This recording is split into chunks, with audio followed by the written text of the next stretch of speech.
apakah saham konglomerasinya masih menarik? Sebenarnya itu bukan tema besar tahun ini.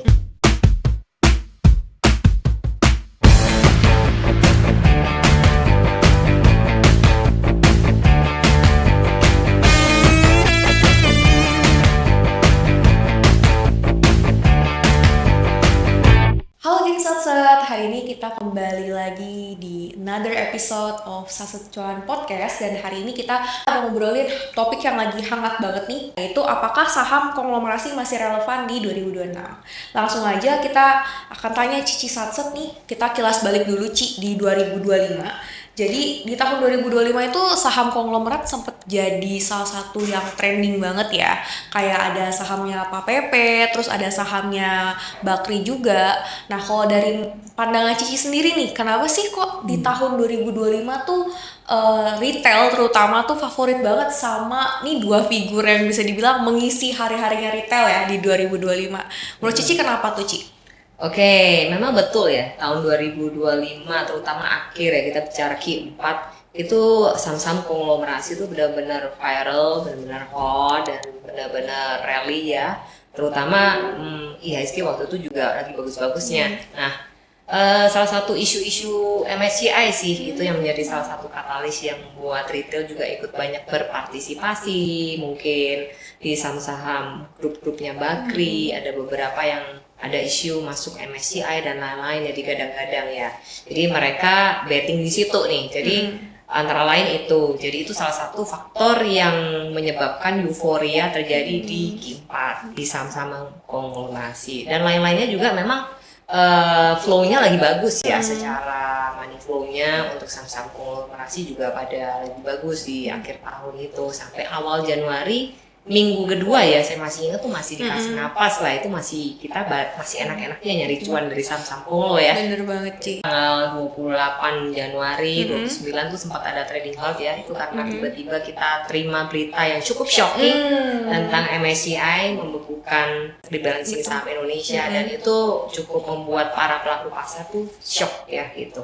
Betul banget. Jadi memang tadi udah di-mention sama Ci Helen ya, kalau di akhir Januari itu aku ingat banget sekitaran awal Februari, pokoknya udah mulai memasuki Februari itu ada pergeseran nih. Selain karena katalis dari MSCI sendiri, kita juga ada geopolitik ya Ci, yang bikin terjadinya koreksi bukan cuma di indeks saham Indonesia aja, tapi juga regional itu mengalami penurunan yang cukup drastis nih, terguncang karena faktor geopolitik sendiri. Nah kalau menurut Cici, kan kalau MSCI ini memang sangat ini ya, influence-nya itu sangat besar gitu terhadap indeks saham kita. Tapi kalau misalnya dari makronya sendiri Ci, dari geopolitik, kenapa sih tahun 2026 ini tuh kita lebih harus memantau kondisi geopolitik dibanding 2025?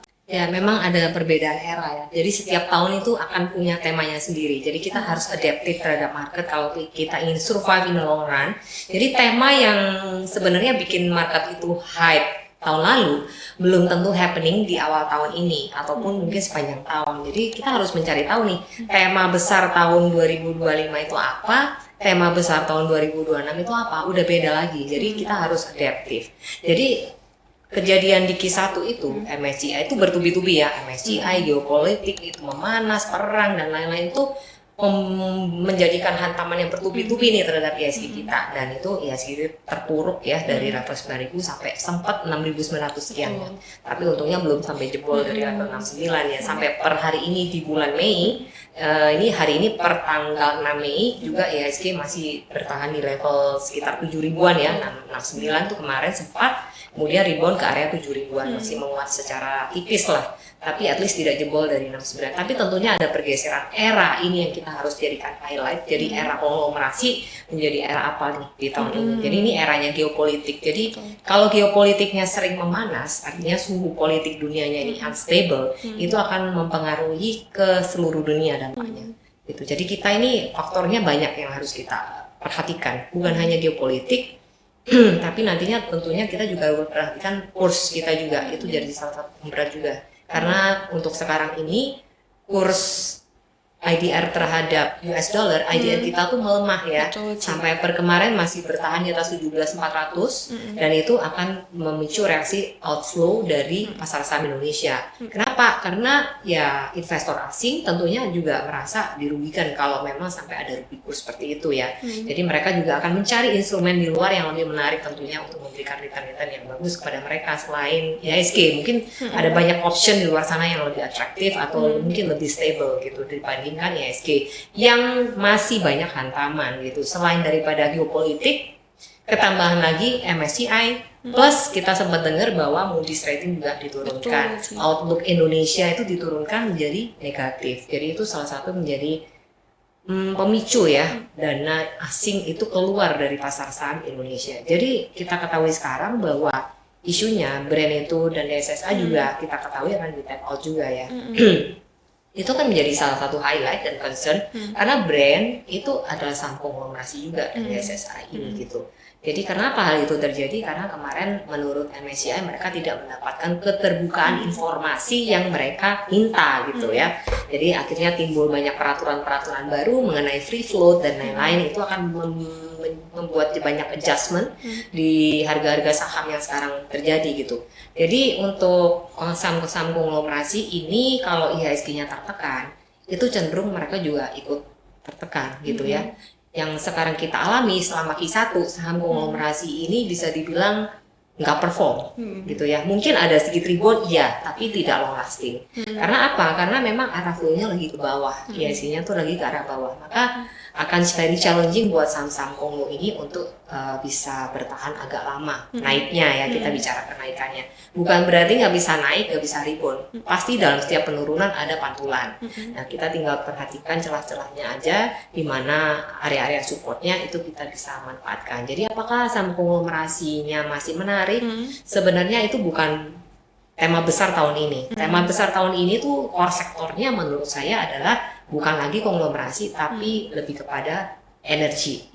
Nah, saham-saham konglomerasi yang ada kaitannya dengan energi itu bisa kita perhatikan gitu. Itu ini. Jadi kita lebih melihat kepada sektornya, konglomerasinya itu mengikuti gitu. Karena sektor energi ketika ada perang terjadi seperti ini di Q2 ini kan masih Q1, Q2 ini kan temanya masih ada perang ini belum selesai, plus ada cut rate apa dan sebagainya itu masih belum beres ya.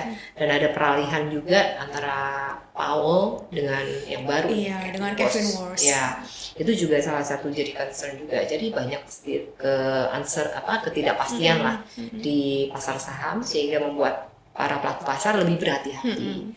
Kalau ditanya apakah konglomerasi masih menarik, ada yang masih menarik sih, beberapa memang harganya sudah terdiskon cukup besar, dan kalau memang kaitannya ada sektornya, ada kaitannya dengan energi, kita bisa perhatikan itu beberapa ya. Dari grupnya Bagri pun saya rasa juga masih appealing ya, bisa dilirik juga beberapa sektor yang lain juga yang berhubungan dengan energi. Dan mungkin salah satu supportingnya juga ada kapal-kapalan yang sempat kapan hari Q1 sempat jalan juga ya, kapal-kapalan itu ketika ada perang, harga freight line dan lain-lain itu. Sektor transport juga sempat kekerek ya, itu ada bull dan lain-lain, itu heboh banget, terutama kapal-kapal yang LNG. Jadi sekali lagi kaitannya kapal pun kaitannya dengan energi. Kemudian sektor oil juga bisa kita perhatikan, kalau perangnya kemarin sempat memanas, itu jauh lebih menarik daripada saham konglomerasi. Jadi itu memang terjadi suatu rotasi sektor gitu yang kita harus perhatikan. Jadi kita nggak boleh terlalu terpatok atau tidak bisa move on nih dari masa lalu gitu. Jadi kita harus adjust dengan yang terjadi sekarang, gimana temanya, kita ikutin aja flow temanya seperti apa. Jadi kita bisa mengatur atau merebalancing kembali lah ya, porto kita itu isinya apa, inti porto kita itu apa. Kalau mungkin dulu lebih banyak bobotnya di saham-saham konglomerasi tertentu, ya mungkin bisa dipertimbangkan ulang mana yang masih oke atau mana yang mungkin harus dikurangi bobotnya, kayak gitu. Mungkin kalau di 2025 beberapa sahamnya Pak Thohir kayak kurang gitu bersinar ya. Iya. Nah, di 2026 ini lagi banyak diomongin karena kemarin itu juga lagi rame sama pembagian dividen ya, udah mulai bagi-bagi dividen. Jadi daripada melihat sosok si konglonya, tapi melihat dia tuh perusahaannya itu bergerak di sektor apa ya, Ci? Iya betul. Kalau dari grupnya buat Tauhid ini kan kita ngomongnya temanya Konglo ya, jadi kita sebut nama Konglonya gitu.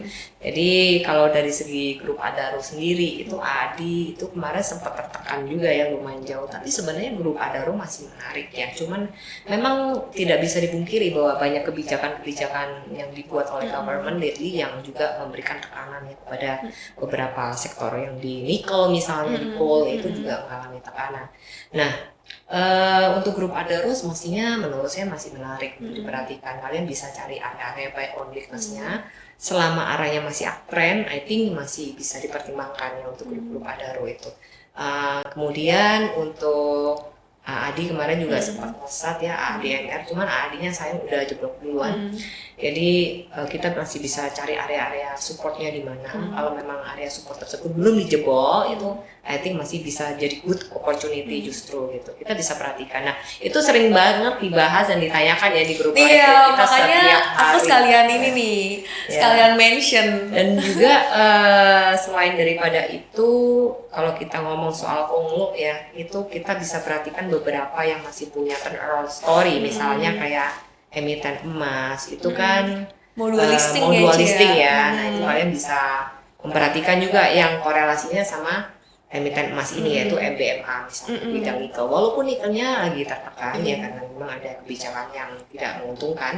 Ya, tapi at least kalau misalnya sampai emas ini beneran udah beres nih dua listingnya, saya rasa itu akan jadi katalis yang bagus ya untuk MBMA. Jadi kalian bisa perhatikan MBMA itu menurut saya area rangingnya paling 500-600 itu di situ-situ aja. Jadi nggak lepas dari situ, harusnya akan bertahan di situ dulu ya. Selama MBMA tuh masih bertahan di atas level 500, I think masih punya upside yang cukup tinggi, bisa kembali lagi ke level 700, upside-nya mungkin sampai ke ATH yang kemarin ya. Dan kalau misalnya besok-besok nih kan kita ngomong long term ya.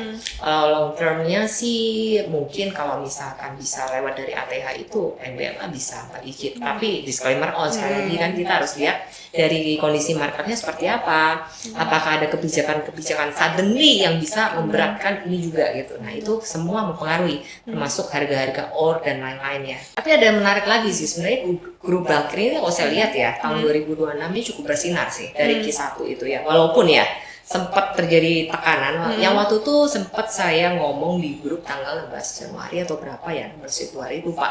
Pokoknya waktu bumi mau balik arah itu kita sempat kasih warning ya di live bahwa bumi itu akan tanggal sekian itu akan ada kecenderungan akan pullback cukup dalam. Ada peringatan sebanyak 2 kali di grup. Jadi supaya teman-teman yang ada posisi bisa lebih perhatian dan mengamankan posisi supaya nggak nyangkut lah gitu, karena kita bisa mencari better position untuk entry gitu. Ya, jadi memang kalau boleh saya bukan saran ya, tapi tepatnya saya melihatnya itu Dewa itu masih menarik ya, masih punya upside yang menarik. Ya kemarin tuh sempat kita waktu bahas juga ya di grup ya, Dewa masuk menu jajan sore. Ya, jadi 510 tuh level breakoutnya di 515. Apabila itu berhasil ditembus maka Dewa akan kembali menguat ke level 535 minimal gitu. I think Dewa masih punya good story ahead lah ya. Jadi apalagi dengan anak usahanya yang akan IPO itu kan jadi story-nya bagus nanti kalau memang jadi ya. Nanti tunggu pengumuman resminya aja. Tapi I think masih punya upside yang bagus. Dan kira-kira kalau misalnya kalian mau melakukan entry harus diperhatikan level-level support dan pakai money management karena memang IHSG kita lagi tidak begitu mudah ya untuk kita katakan bullish ya belum, jadi dibilang bearish juga ya udah agak di bawah ya, tapi masih tangguh. Jadi ini level 69 6.900 ini adalah pertaruhannya nih, level kunci key levelnya. Kalau nggak ditembus ya berarti dia akan reversal kembali ke atas menguat ya. Tapi kalau sampai ini ditembus kita maka harus siap strateginya, maka kita harus siap cashnya itu masih harus ada di porto kita. Selama IHSG-nya masih unstable, belum benar-benar bullish ya, saya rasa punya cash di porto itu adalah salah satu strategi buat kita untuk bisa survive in the market. Jadi dan kedua adalah harus disiplin ya sama stop loss dan trading plan-nya tuh harus ada, jangan asal beli terus habis itu kita tinggalin, kita nggak tahu, nggak mau ngurusin dan lain-lain, itu kan porto kita nggak akan growing sih kalau kayak gitu caranya. Jadi kalau misalnya sampai IHSG-nya tembus ke bawah ke under 69 maka level berikut supportnya yang akan diuji sekitar 68 dan 67. Jadi teman-teman bisa perhatikan entry levelnya tunggu nanti ketika memang dikasih koreksi lagi lebih dalam, ya kalian harus entry di level yang lebih bawah lagi. Jadi gunakan money management, smart entry, smart exit. Jadi kalian harus bisa menyesuaikan strategi trading seperti apa nih yang cocok untuk ketika ESG lagi masanya lagi turun ke bawah. Kalau turun ke bawah, jujur aja untuk swing panjang tuh berat gitu. Makanya kita ajarkan gimana caranya trading sunset atau taking profit ataupun entry, cari cuan dengan cepat dalam waktu singkat. Ciri-cirinya gimana? Cara-cara melihat saham-saham yang masih punya potensi atau momentum yang kuat di hari ini gitu. Jadi itu salah satunya ya gengs, kalian jangan lupa harus wajib banget kalian bisa atur yang namanya money management. Terus juga berarti kalau memang tipe-tipe tradingnya itu konservatif, better buy on weakness ya Ci ya? Yes, mungkin kalau bisa disarankan untuk posisi ESG kalau memang lagi merah banget gitu ya. Yang jalan kan kebanyakan saham-saham liner nih, dan saham-saham yang big caps, mid caps tuh mungkin banyak yang tertekan. Nah, kalian kalau memang masih melihat suatu potensi dari saham-saham tersebut, ya kalian cari area-area support kuatnya aja. Jadi untuk porsi-porsi entry-nya juga harus lebih diperhatikan ya. Jadi harus menggunakan benar-benar strategi money management. Itu yang bikin kalian bisa berkembang lah Mas Ian ya di kondisi market yang seperti ini. Atau kalau memang katakanlah masih ragu, kalian better jangan ambil position ya. Jadi wait and see itu juga is a position yang kita bisa ambil gitu. It's an option daripada kita maksain masuk terus boncos. Nah, kalau kita belum terlatih menghadapi market seperti ini, ya better mungkin take a break dulu ya. Kalau memang kalian pengen latihan setiap hari bareng kita nih di live trade success, ya silakan join di grup. Kita ada di sini bersama kalian nanti tiap hari. Jadi kita akan bantu untuk mencari screeningin ya saham-saham apa yang bisa potensial untuk di hari ini kan. Terus kemudian kalian bisa nanya juga ini apa masih oke atau enggak, kan banyak yang galau ya. Betul. Ini masih bisa di hold nggak, ini bisa TP nggak, itu pasti ada aja gitu. Tapi better I think ya setiap kita memiliki skill untuk analisa sendiri-sendiri lah. Itu akan jauh lebih nguntungin kalau kita mau jadi fast trader. Karena kalau mau jadi fast trader kita decision harus bikinnya harus cepat. Kalau kita ingin bikin decision yang cepat, maka kita harus punya skill yang mumpuni gitu. Kalau kita pakai nanya dulu, ya kadang-kadang bisa telat ya gitu. Jadi itu sih tipsnya. Oke deh Ci, yang terakhir nih ya sebelum kita close dulu untuk episode pada sore hari ini. Nah, kalau menurut Cici nih, menuju MSCI di tanggal 12 Mei. Ini karena kan kita topiknya lagi bahas saham konglomerat ya Ci ya. Ini tanggal 6 Mei nih sekarang. Sekarang tanggal 6 Mei ya gengs. Ini bisa dicatat nih. Jadi menuju tanggal 12 Mei MSCI. Nah, ini menurut pandangan Cici seperti apa nih? Karena kan sebenarnya belakangan ini kita lagi cukup happy ya karena Pak PP ini menuju Pak PP ulang tahun juga tanggal 13 Mei. Lagi banyak yang dapat cuan dari Pak PP. Tapi menuju tanggal 12 kita ini harus udah mulai risk off kah Ci, atau ya kita kalau misalnya mau entry dan juga exit ya kita fast trade aja dulu. Menurut Cici bagaimana? Menurut saya risk off ya, karena uncertainty itu adalah salah satu resiko yang harus diperhitungkan.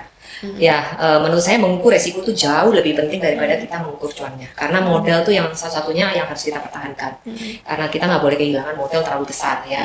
Kalau ingin survive in the long run di market gitu, jangan yang dikit-dikit top up karena boncos ya. Jadi kalau mau portonya sehat, jadi harus ikutin semua cara-caranya atau strategi yang pas gitu. Teman-teman yang mungkin nunggu-nunggu nih ya, stock pick apa nih yang menarik tahun 2026 di Q2, saya rasa yang tadi sudah dibahas, rotasi sektor itu kan terus berjalan ya. Gantian ya, waktu kemarin oilnya naik, kemudian oilnya udah stable, nggak turun-turun juga dari level 100, paling turun-turun pun di level 90 sekian. Ya kalau ditanya masih menarik apa ya, I think ESA masih menarik ya. Kemudian energi, kemudian Dewa, kemudian MBMA, tapi harus cari area entry-nya. Emas itu juga masih menarik, Indi juga boleh diperhatikan. Tapi tentu saja itu day to day-nya harus kita kontrol, nggak bisa yang terus-menerus kayak, oh ini pasti naik terus, enggak. Kemudian nggak lupa lagi sektor yang bergerak di bidang WTE. WTE ini tidak tergantung dari dolar ya, jadi benar-benar salah satu sektor yang lagi happening juga di tahun 2026, dan ini a big project ya. Salah satu yang emiten yang kalian bisa perhatikan adalah Wasa. Kemudian kalau misalnya kaitannya dengan WTE ada BP juga ya, kita tahu itu juga bisa kalian perhatikan. Tapi entry levelnya harus pakai trading plan ya, jangan asal entry gitu. Begitu disebut Wasa langsung dibeli atau disebut Dewa dibeli gitu. Harus dilihat bagaimana price action-nya dan lain-lain gitu tentunya. Nah, kalau misalnya kalian ingin tahu lebih lanjut, kalian bisa join di live trade bareng kita di Sasacuan Channel. Kemudian di sana ada banyak sekali topik yang kita spill di situ yang bakal naik banyak mana, terus kemudian mana yang harus risk off, kapan harus risk off dan lain-lain. Terus tentunya satu lagi nih, kalau kalian ingin survive in the long run dan ingin belajar lebih lanjut bisa join di kelas Satsecuan. Kita ada 2 kelas, satu kelas Satsecuan, bagaimana kalian belajar meraih cuan cepat atau memilih saham yang kira-kira bisa naik cepat gitu. Nah ini ada bukunya juga nih, kalian bisa beli. Nanti kalian bisa DM di Instagramnya Satsecuan. Lalu yang kedua ada kelas Smart Money. Smart Money ini gimana kita melihat pergerakan Smart Money di suatu emiten yang bisa menggerakkan harga gitu. Jadi intinya itu sih, gimana kita mendeteksi ada nggak nih Smart Money di sini. Nah itu sih kuncinya. Jadi kalian belajar 2 kelas ini, mudah-mudahan tradingnya makin gacor, makin cuan gitu. Itu sih tipsnya dari saya, Re.